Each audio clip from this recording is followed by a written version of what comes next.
Эфам, написавший Псалом 88, сказал в стихе 14 следующее: «Крепка мышца твоя». Когда вы будете думать о Боге, думайте о Его крепкой мышце. А рука, доктор Суарес? Сильна рука твоя, его мышца крепка, а рука сильна. И что еще?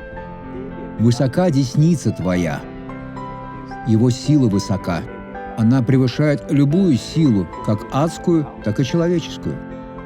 Сегодня Бог хочет благословить вас. Сегодня день, чтобы вы помолились, открыли сердце и получили все, что у Него есть для вас. Пусть Господь пребудет с вами.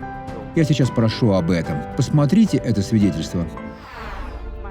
Доктор Суарес, в 2017 году я упала и сломала позвоночник.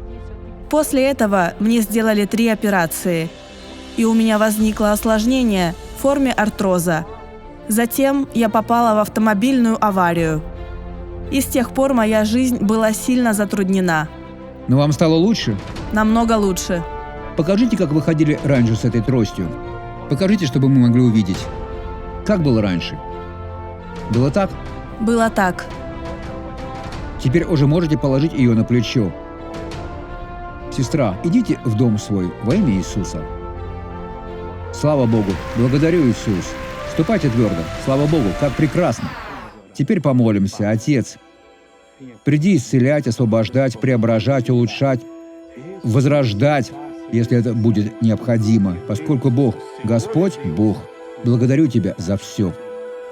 Будьте благословлены, друг. Не опускайте голову. Будьте стойким. Победа ближе к вам, чем вы думаете. Да пребудет с вами Бог. Аминь.